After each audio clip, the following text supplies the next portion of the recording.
Tawag mo takutin.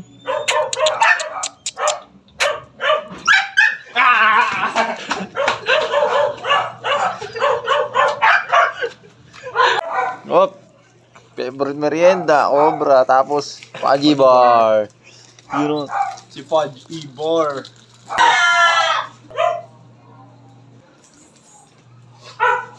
napamon na rin natin si...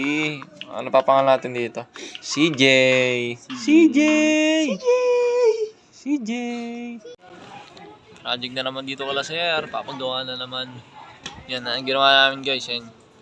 PVC ceiling. Tapos may mga tubular din. Tapos WPC fluted. Yan si sir oh. Yung babantay sa amin yan. Siyempre, installer natin si Errol. Kasama pa rin natin yan. Tamang waiting na lang kami dito. Mga 10 minutes na lang siguro dito kami sa atong lugar boy. Tondo ano? Nara. Dito kami sa may Tondo. Sa may Nara. Yun, so may mga... Alan si Vito. Pakita mo na boy, pinapakita mo.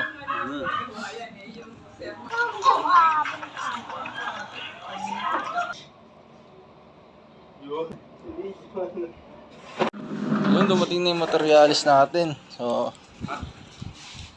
So ayan yung type niya. So ito yung napili ni sir.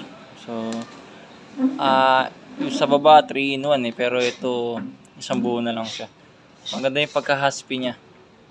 Yung style wood talaga siya. So dito natin i-install yan sa may ceiling nito. So buo siya, covered din dito. So, kasi medyo mainit sa area dito kaya lalagyan natin ng PVC para hindi direct yung heat niya. So ito yung ano niya.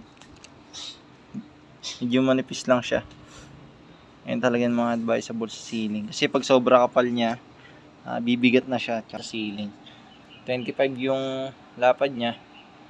0.25 so yun.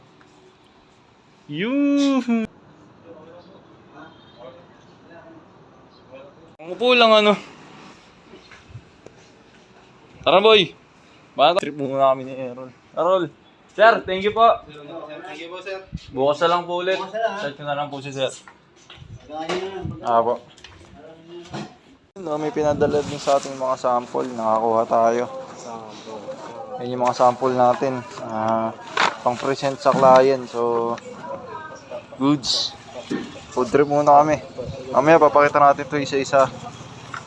Ito may mga bago rin sila materials. 1, 2, 3, 4, 5. Parang siguro 7-in-1 na tawag nila dito. Parang mga tanga daw. Parang di na to kailangan ng clip boy kasi direct may mga ano na siya. Okay, di na. Pwede rin lagyan. Food trip muna kami. Let's go.